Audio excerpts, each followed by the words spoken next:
tanda orang yang takut dengan Allah Subhanahu wa ta'ala itu jelas nampak bahwa orang ini takut kepada Allah Ta'ala itu sab'atu asya'a, jelas pada 7 perkara. Yang pertama, tanda orang yang takut kepada Allah Ta'ala, awwaluha yatabayyanu fi lisanihi fayamtani'u lisanah minal kadhibi wal ghaibati wal kalamil fudul wa yaj'alu lisanah mashghulan bi dzikrillah wa tilawatil Qur'an wa muzakaratil ilmi. Tampak jelas bahwa orang itu betul-betul takut dia kepada Allah Ta'ala. Dalam kesehari-hariannya itu dapat kita lihat.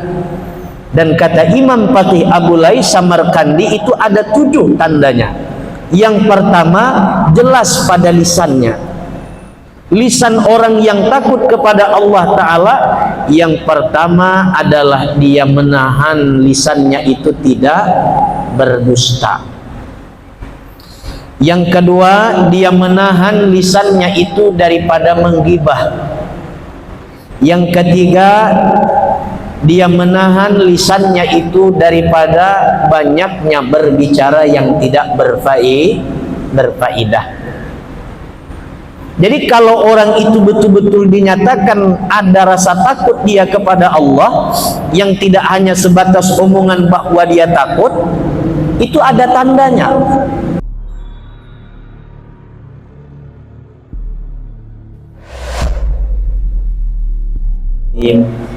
Alhamdulillahilladzi hadana lihaza wa ma kunna linahtadiya laula an hadana Allah. Asyhadu an la ilaha illallah wahdahu la syarika lah wa asyhadu anna sayyidana Muhammadan abduhu wa rasuluhu la nabiyya ba'dah. Allahumma shalli wa sallim ala sayyidina Muhammad ibn Abdullah wa ala alihi wa sahbihi wa zurriyatihi wa atba'ihi wa man walah, amma ba'd. Raditu billahi rabba wa bil islami dina wa bi Muhammadin nabiyyan wa rasulah. Hasbunallahu wa ni'mal wakil, ni'mal maula wa ni'man nasir. La haula wa la quwwata illa billahil aliyyil azim. Faqad qala Allah subhanahu wa ta'ala fi kitabihil karim wa huwa asdaqul qailin. Rabbi shrah li sadri wa yassir li amri wahlul 'uqdatam min lisani yafqahu qawli. Wa qala wa alqaitu 'alaikum mahabbatan minni wallahu a'lam bi muradi. Hadirin wal hadirat, jamaah salat fardu maghrib yang dimuliakan oleh Allah Subhanahu wa ta'ala. Tentunya pada kesempatan yang mulia ini yang saya muliakan segenap jamaah, orang-orang tua, yang mana juga tidak luput yang saya muliakan segenap pengurus masjid, ketua, wakil ketua, bendahara, sekretaris. Umumnya kita yang hadir di dalam tempat yang berbahagia ini, yang tentunya tidak dapat saya sebutkan namanya satu persatu, namun tidak mengurangi rasa hormat dan takzim saya kepada jamaah semuanya. Kita berharap kepada Allah Subhanahu wa ta'ala, dengan kita berkumpul pada tempat yang mulia ini, semoga di akhirat nanti Allah Ta'ala kumpulkan pula kita bersama orang-orang yang mulia juga pada tempat yang mulia. Amin, Allahumma amin. Pertama dan yang lebih utama, puja dan puji syukur kita haturkan kepada Allah Subhanahu wa ta'ala dengan segala macam limpahan rahmat, karunia, taufik, hidayah beserta inayahnya, sehingga kita pada saat yang mulia ini selepas melaksanakan sholat fardu maghrib kita dapat duduk di majelis ilmu. Kita berharap kepada Allah Ta'ala semoga Allah mencurahkan paham atas diri kita, dan ilmu yang dapat kita ambil manfaatnya semoga kita dapat mengamalkannya dalam kehidupan kita sehari-hari. Amin, Allahumma amin. Tidak luput juga salawat dan salam kita haturkan buat rufa duka alam keharibaan Nabi Agung Muhammad sallallahu alaihi wasallam, dengan bersama-sama kita mengucapkan kalimat Allahumma shalli ala sayyidina Muhammad wa ala ali sayyidina Muhammad. Semoga dengan kita bersolawat kepada beliau, di akhirat nanti kita mendapatkan syafaat beliau. Juga di dunia ini dengan berkah kita bersolawat, kita mendapatkan kemudahan-kemudahan dari segala urusan kita. Amin, Allahumma amin. Jamaah hadirin, orang-orang tua yang dimuliakan oleh Allah Subhanahu wa ta'ala, di mana kita duduk di majelis ilmu ini, kita berharap ini adalah satu buah perbuatan daripada mencontohi baginda Nabi sallallahu alaihi wasallam. Baginda Nabi sallallahu alaihi wasallam bersabda yang artinya adalah, apabila kalian itu melewati atau melintasi satu taman daripada taman syurga, maka duduklah sejenak. Apa yang dimaksud dengan taman syurga? Yakni ialah halaqatu zikri, tempat di mana di situ diadakan berzikir kepada Allah Subhanahu wa ta'ala. Oleh para ulama menyebutkan setiap orang yang berzikir belum tentu dia dikatakan menuntut ilmu. Maka orang yang menuntut ilmu sudah pasti dikatakan berzikir. Maka duduknya kita di majelis ilmu ini adalah bagian daripada zikir kita kepada Allah Subhanahu wa ta'ala. Maka oleh karena itu para ulama menyebutkan duduknya di majelis ilmu walaupun satu saat itu jauh lebih utama dibandingkan kita mengerjakan sholat sunat, meskipun rakaat yang kita kerjakan begitu banyak jumlah bilangannya. Dibandingkan dengan duduk di majelis ilmu, itu jauh utama kita duduk di majelis ilmu. Mengapa demikian? Duduk di majelis ilmu itu adalah lebih utama dibandingkan menjalankan perkara yang sunnah lainnya. Karena duduk di majelis ilmu atau menuntut ilmu itu sendiri adalah nas dari baginda Nabi kita sallallahu alaihi wasallam, yang itu hukumnya adalah wajib. Di mana baginda Nabi sallallahu alaihi wasallam bersabda, menuntut ilmu itu hukumnya adalah wajib, baik muslim laki-laki ataupun muslimah perempuan. Maka suatu kewajiban itu bila ada seorang hamba melaksanakan yang wajib, tentu pahalanya itu lebih besar dibandingkan daripada orang yang melaksanakan yang sifatnya adalah sunat. Maka keutamaan yang wajib itu lebih diutamakan oleh Allah Subhanahu wa ta'ala. Itu yang pertama, keutamaan daripada duduk di majelis ilmu, karena memang dienaskan oleh baginda Nabi sallallahu alaihi wasallam. Yang kedua, keutamaan daripada duduk di majelis ilmu, mengingat dan menimbang bahwa Allah Subhanahu wa ta'ala mengutamakan Nabi Adam alaihissalam, sehingga Allah Ta'ala menyuruh kepada para malaikat untuk melakukan salam penghormatan sujud kepada Nabi Adam. Itu karena apa? Karena Allah Ta'ala berikan di dalam diri Adam itu adalah ilmu pengetahuan. Wa 'allama Adamal asma'a kullaha, dan Allah Ta'ala memberikan ilmu kepada Nabi Adam sehingga Nabi Adam mengetahui nama-nama apa-apa yang ada di alam jagat raya ini. Wa 'allama maknanya adalah Allah mengajarkan. Berarti kalau mengajarkan, tahu, tidaklah yang namanya diajarkan berarti ilmu, sehingga disitulah titik kemuliaan baginda Nabi Adam alaihissalam, bahwa Allah Ta'ala suruh para malaikat untuk memberikan salam penghormatan kepada beliau, karena Allah Ta'ala lebihkan Nabi Adam itu adalah dengan ilmu pengetahuan. Maka kita berharap kepada Allah Ta'ala, duduknya kita di majelis ilmu ini semoga menjadi kebanggaan atas diri kita, dan para malaikat pun ikut berbangga memuliakan kita dengan kita duduk di majelis ilmu ini. Amin. Allahumma amin. Jamaah yang dimuliakan oleh Allah Subhanahu wa Ta'ala, pada kesempatan yang berbahagia ini mari kita dengarkan nasihat daripada seorang ulama besar yang bernama Al-Imam Fatih Abulai Samarkandi di dalam kitab Tabihul Ghafilin, di mana beliau berkata, alamatul khawfillah yatabayyanu sab'atu asya'a, di mana Al-Imam Fatih Abulai Samarkandi berkata, tanda orang yang takut kepada Allah Ta'ala itu nampak jelas pada 7 perkara, pada 7 macam perkara. Di sini Al-Imam Fatih Abulai menjelaskan alamat daripada orang yang khauf. Khauf itu kalau bahasa kitanya adalah takut, dan khauf ini adalah merupakan satu buah daripada buah muraqabah.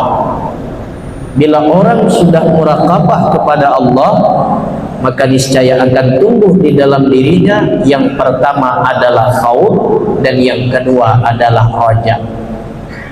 Khauf itu artinya takut kepada Allah, dan kemudian raja itu harapan yang penuh dengan Allah Subhanahu wa Ta'ala, artinya dia berbaik sangka dengan Allah, itu namanya raja.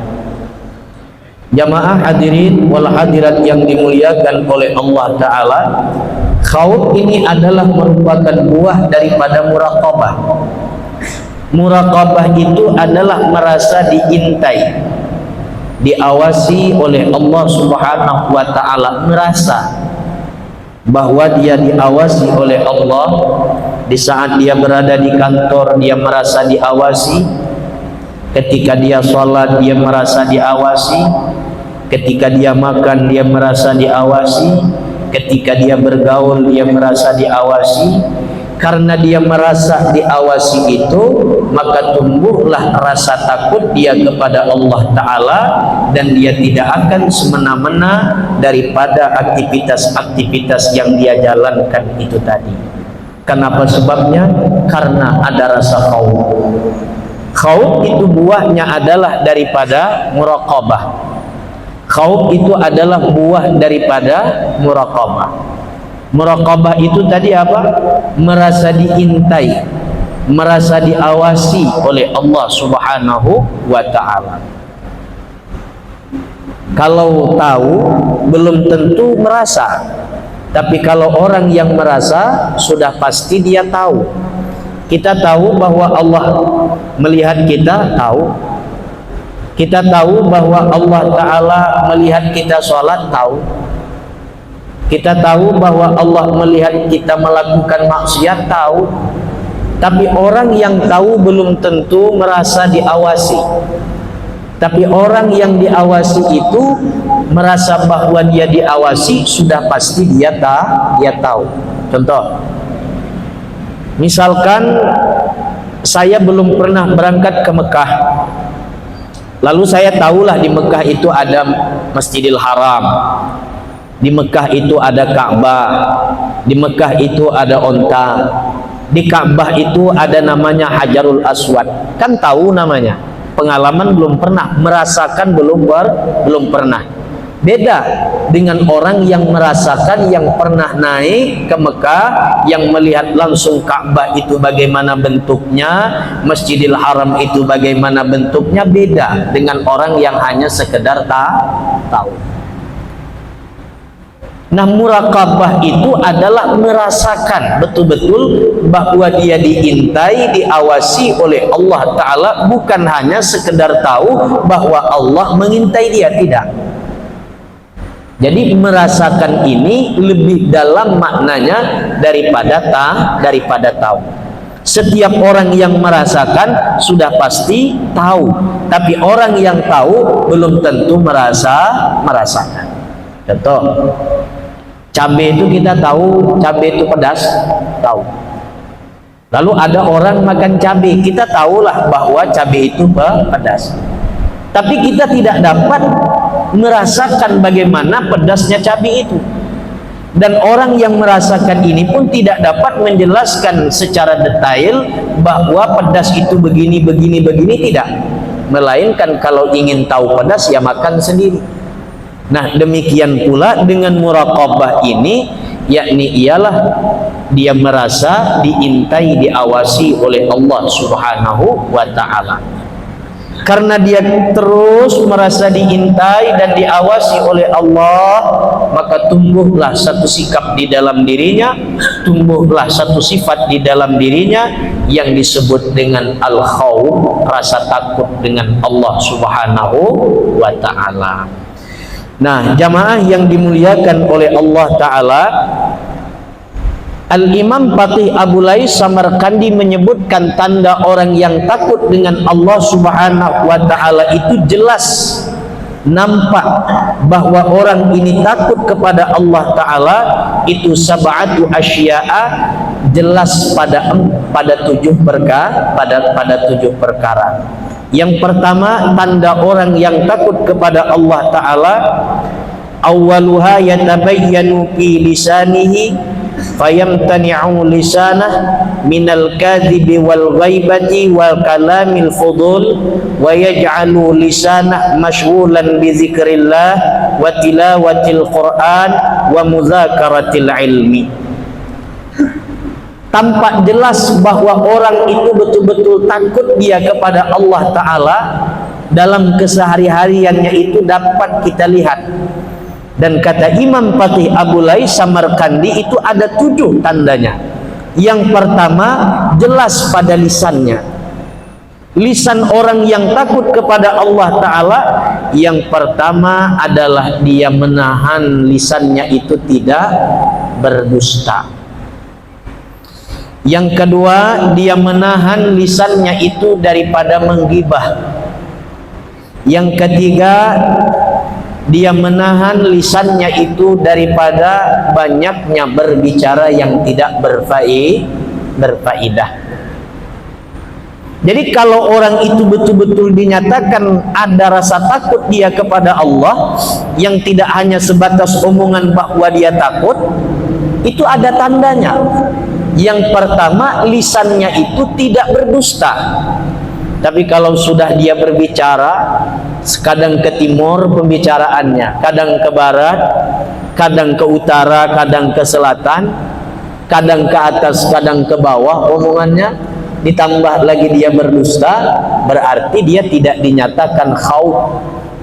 Dia tidak dinyatakan bahwa dia betul-betul takut kepada Allah Subhanahu wa ta'ala. Kenapa sebabnya? Lisannya lisannya berdusta.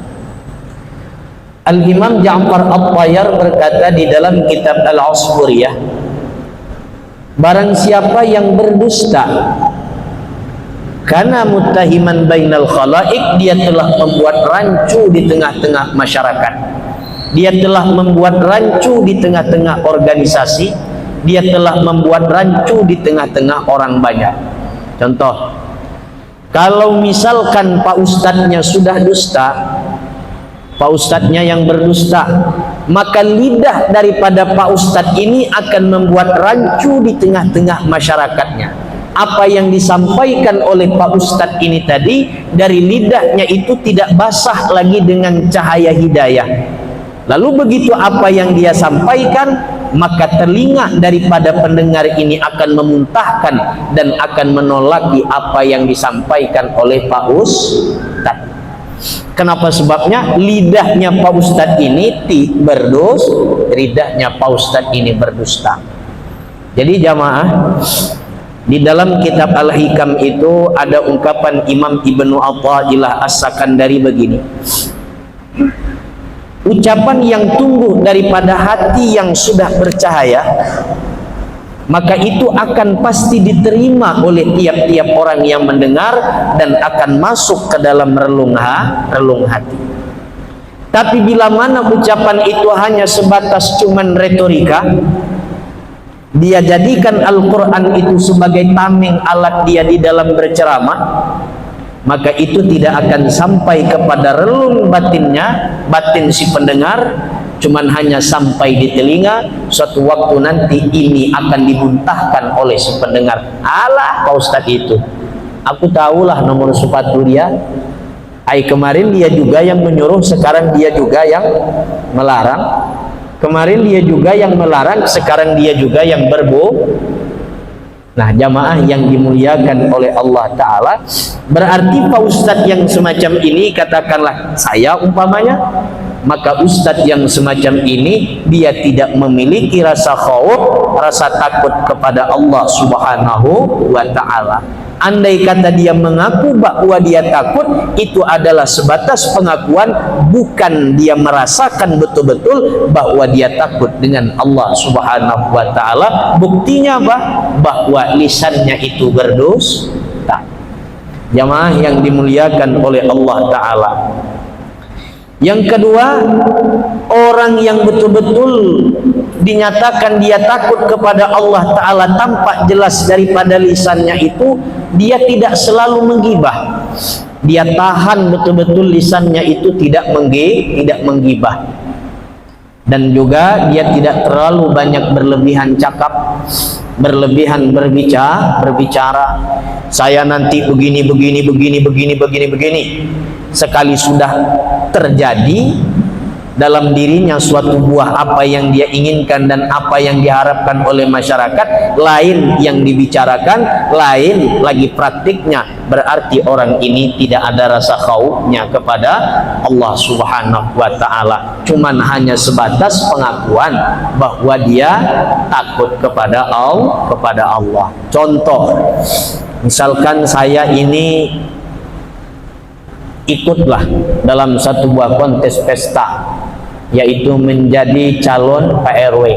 Ceritanya Pak RW, saya ini menjadi calon Pak RW, lalu saya sampaikanlah di hadapan jamaah saya, Pak RW di depan masyarakat saya, nanti kalau misalkan saya jadi Pak RW, saya akan luluskan, mudah bikin KTP ini segala macamnya.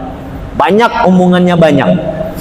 Setelah jadi saya Pak RW, begitu ada orang minta urus kakak KTP, uruslah sendiri. Boleh urus, tapi wani biro. Nah, bila mana itu sikap saya, berarti sebelum menjadi Pak RW, omongan saya itu dianggap fudulul kalam, orang yang lebih berbicara, hanya sekedar banyak cakap, kata orang Melayu. Maka orang ini dinyatakan orang yang tidak memiliki rasa khauf, dia hanya sebatas mengaku bahwa dia itu adalah dia hanya sebatas mengaku bahwa dia itu mempunyai takutnya aja, tapi tidak memiliki rasa takut. Nah, jamaah yang dimuliakan oleh Allah Subhanahu wa Ta'ala, terus yang berikutnya, yang ketiga, orang yang betul-betul ada rasa takutnya kepada Allah Ta'ala nampak pada lisannya. Yang ketiga adalah wa yaj'alu lisanahu mashghulan bi zikrillah, dia jadikan lidahnya itu sibuk untuk berzikir kepada Allah Subhanahu wa Ta'ala. La ilaha illallah, la ilaha illallah, subhanallah. Itu berarti orang yang ada rasa takut kepada Allah. Dia jadikan lisannya itu lebih banyak berzikir kepada Allah Subhanahu wa Ta'ala. Kadang-kadang kita ini Pak Imam kebanyakan zikir aja. Biasanya Pak Imam baca subhanallah 33, subhanallah. Kok Pak Imam inilah baca 40 pula lagi, mata kuliah ngantuk Pak Imam. Jamaah yang dimuliakan oleh Allah Ta'ala, berarti itu menunjukkan bahwa kita ini belum ada rasa takut. Jamaah yang dimuliakan oleh Allah Ta'ala, biasanya Pak Imam ini tak pernah pula habis sholat subuh baca la ilaha illallah sampai 1.000.000 kali. Kali ini Pak Imamnya la ilaha illallah sampai 1.000.000 kali. Sakit hati dengan Pak Imam sakit. Jamaah, di dalam kitab Al-Minahul Qudusiyah, syarah daripada kitab Al-Hikam, selalu saya sampaikan, bila kita tidak senang dengan orang yang memimpin saat ibadah, atau adalah suatu hal yang mengganjalkan dari orang yang memimpin ibadah tersebut, jangan berkomentar di saat sedang ibadah.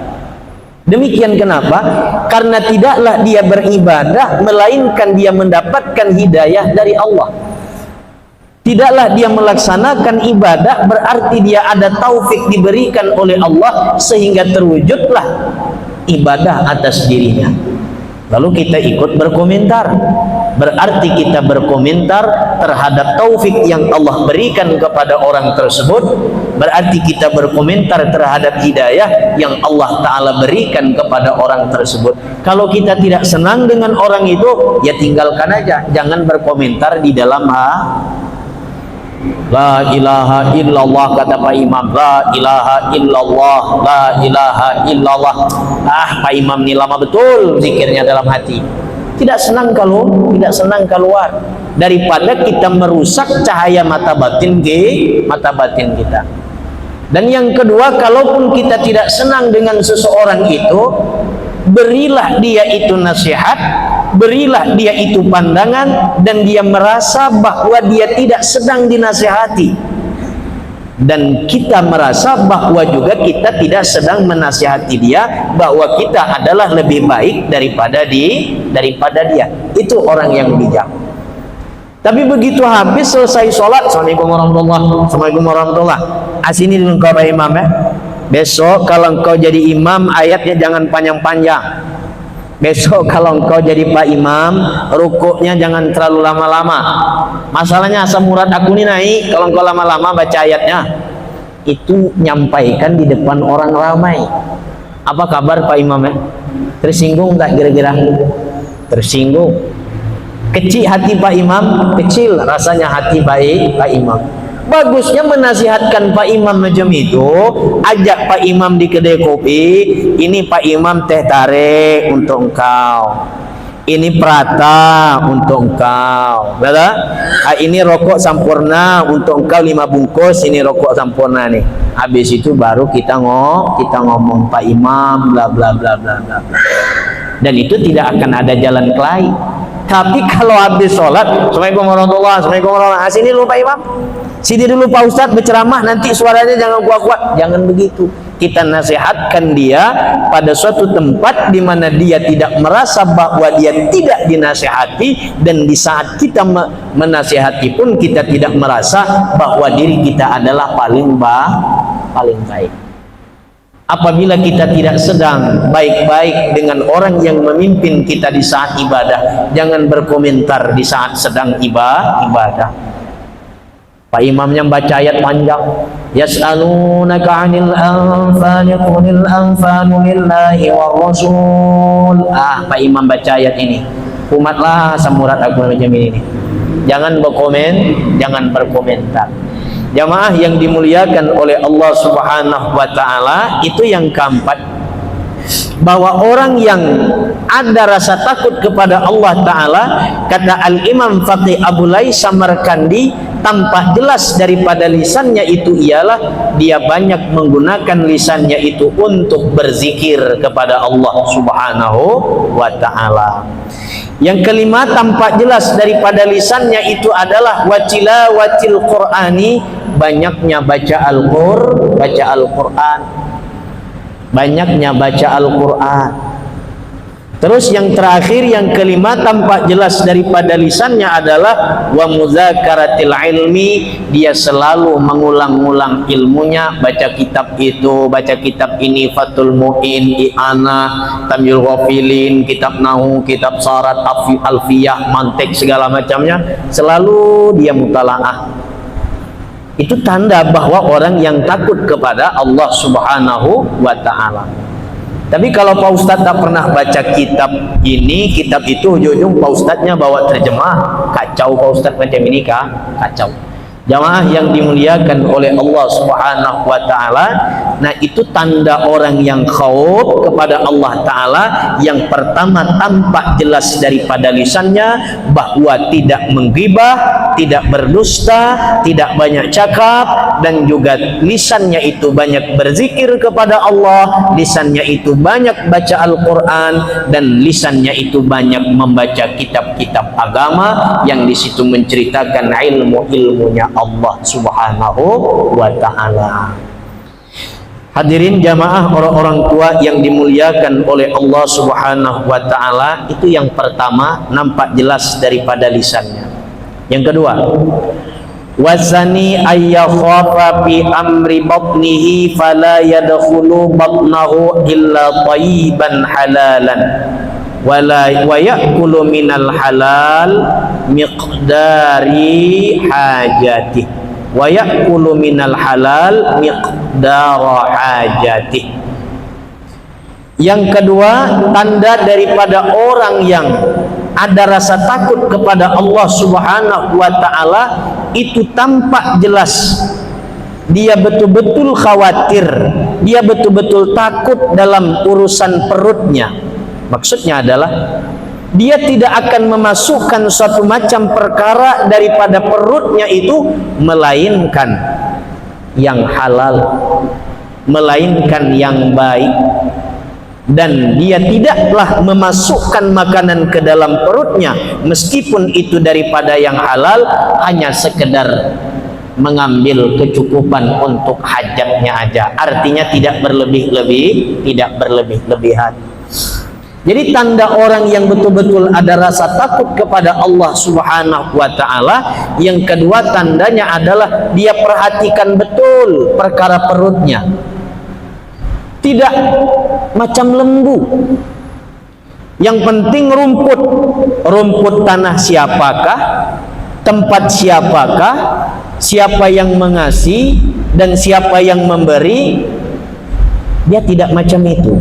Pasti dia filter terlebih dahulu dan dia saringi. Oh, ini dari siapa makanan ini? Halalkah yang dimakan ini atau tidak makanan ini? Nah, itu tanda orang yang ada rasa takut kepada Allah Subhanahu wa Ta'ala.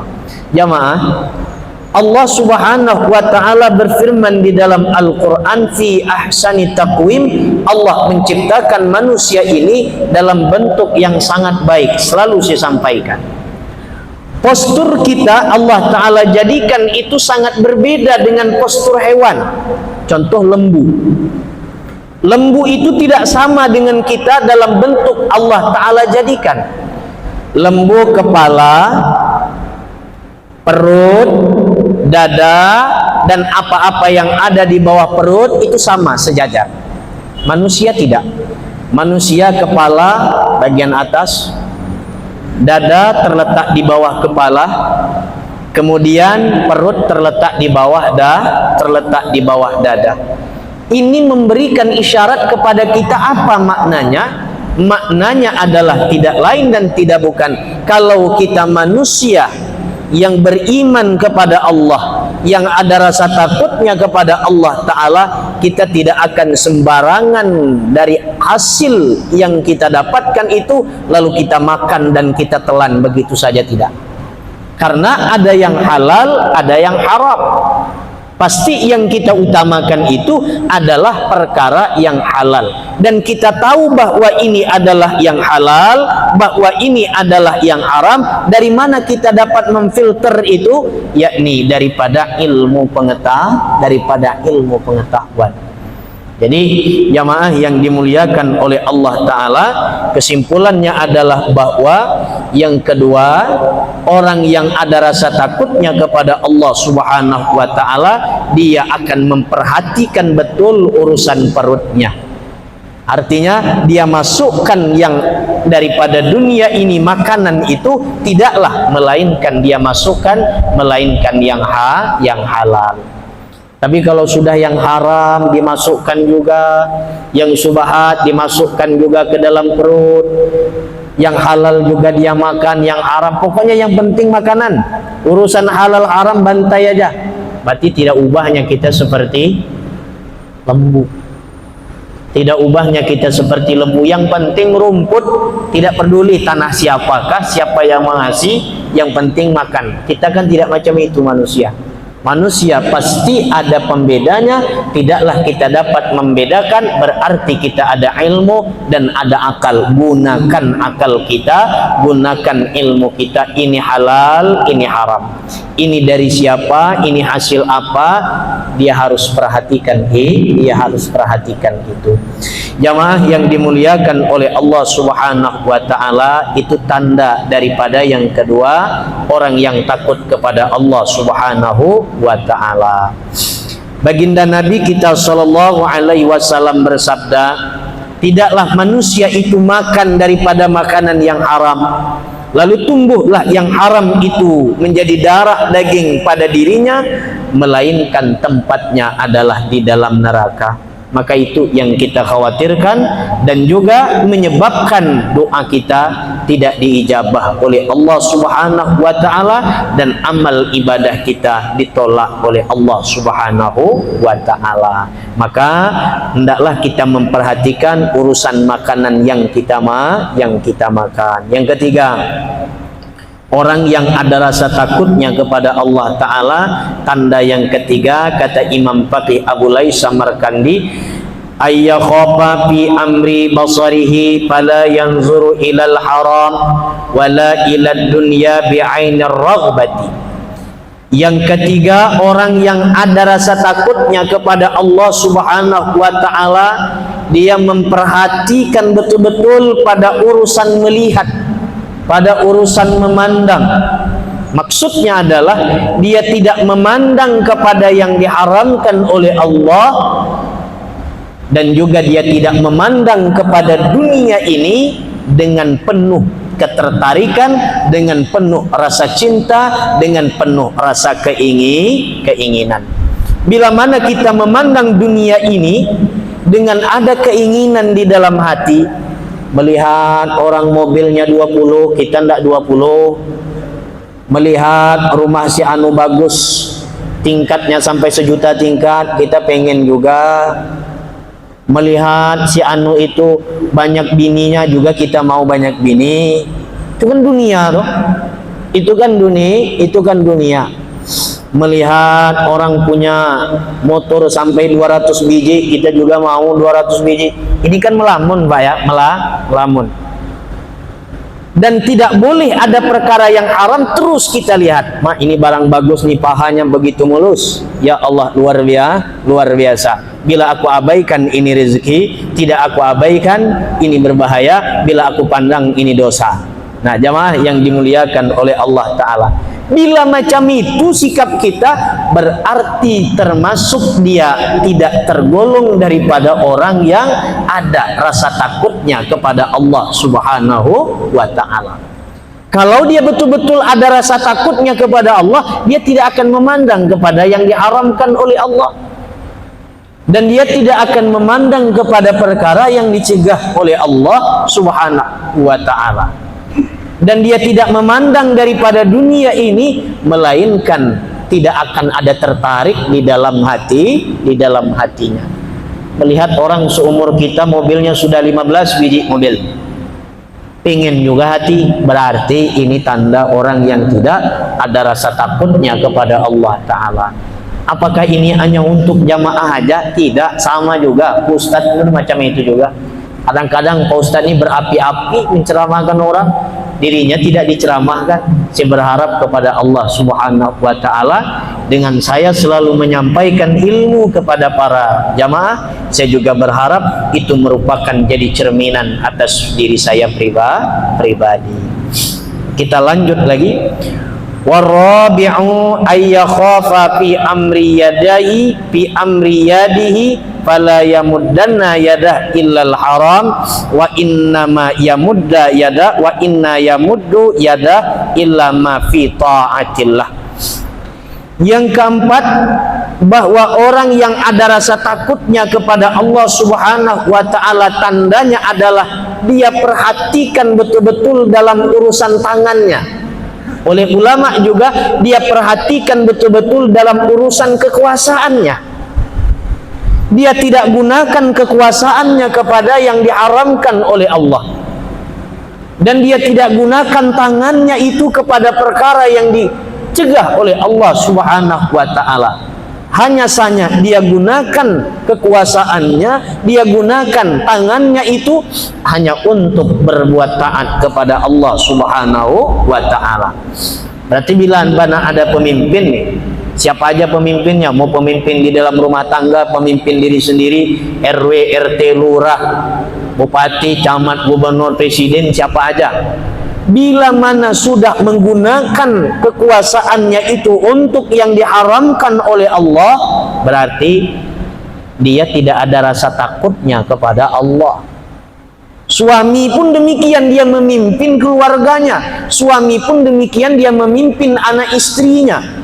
Bila mana dia memimpin itu tidak benar dan dia gunakan keluarganya itu kepada jalan yang diharamkan oleh Allah, berarti ini suaminya tidak ada rasa takutnya kepada Allah Subhanahu wa ta'ala.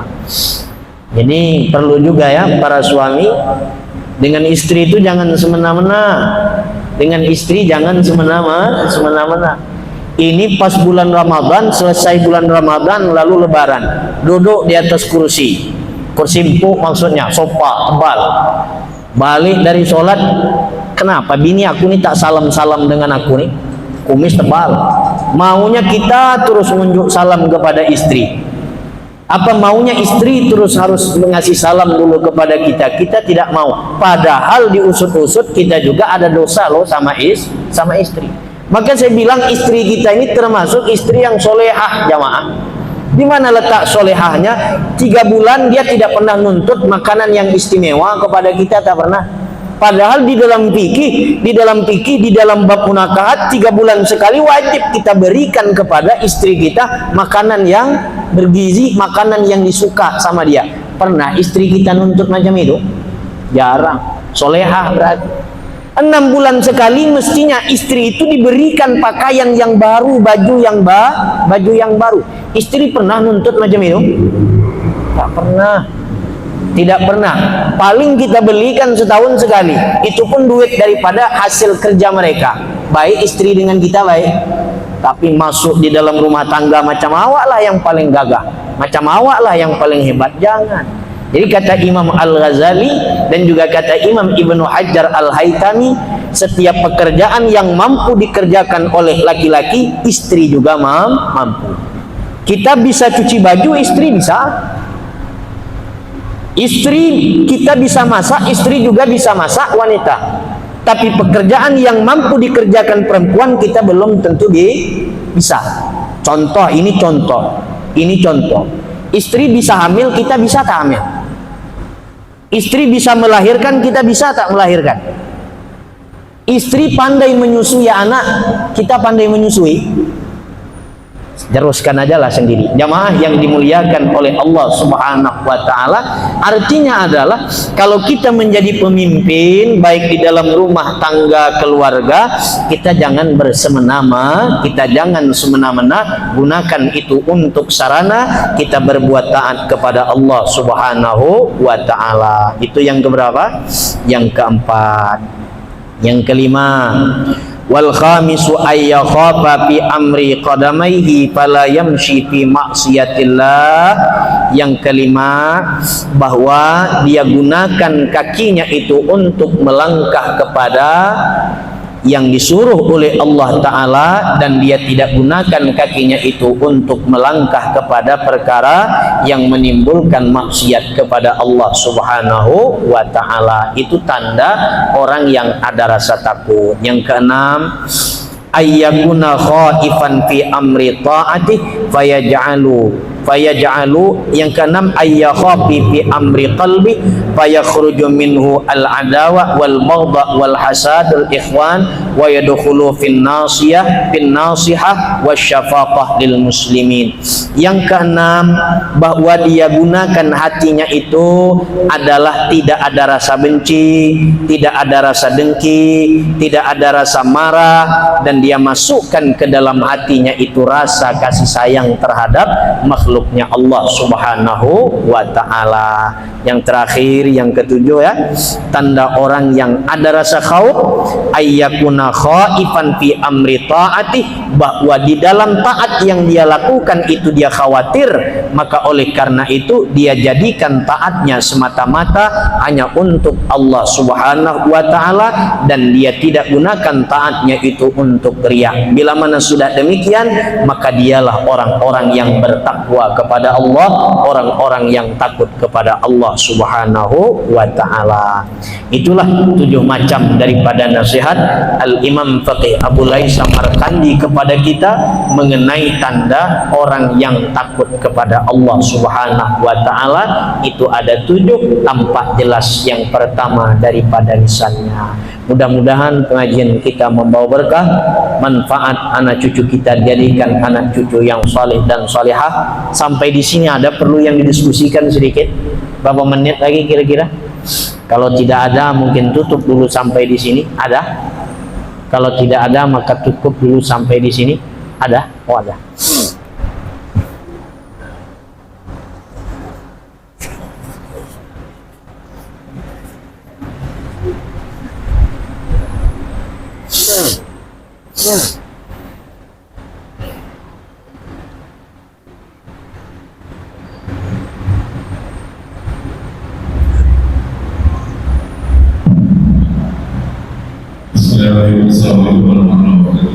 Salam. Ini kan 7 itu adalah pendapat dari ulama Islam. Tanda. Pada umum. Dan itu yang sebenarnya satu itu fungsi kita mendengar Jakarta yang mendengar hal-hal yang Pak, gini. Kurang jelas apa? Ya, mungkin bukan satu untuk kita anggap pengaruh, yaitu fungsi dari telinga. Jadi jangan sampai kita mendengar hal-hal yang dilarang agama. Nah terus bagaimana kalau kita simpulkan saja bahwanya seluruh itu dilarang menggunakan maksiat. Jadi tidak terlalu banyak perinciannya.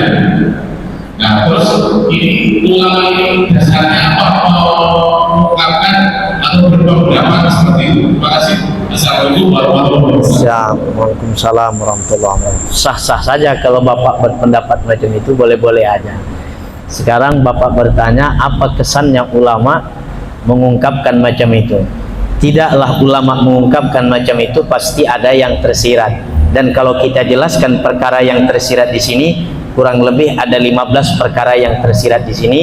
Dan mengingat waktu juga sudah habis, nah di antara kesannya adalah setiap anggota itu kan berbeda-beda anggota tubuh kita. Ada tangan, ada kepala, ada mata, ada mulut, dan ada kaki. Belum lagi berpijak kepada firman Allah Subhanahu wa ta'ala begini, al-yawma nakhtimu ala afwahihim wa tukallimuna aydihim wa tashhadu arjuluhum bima kanu yaksibun.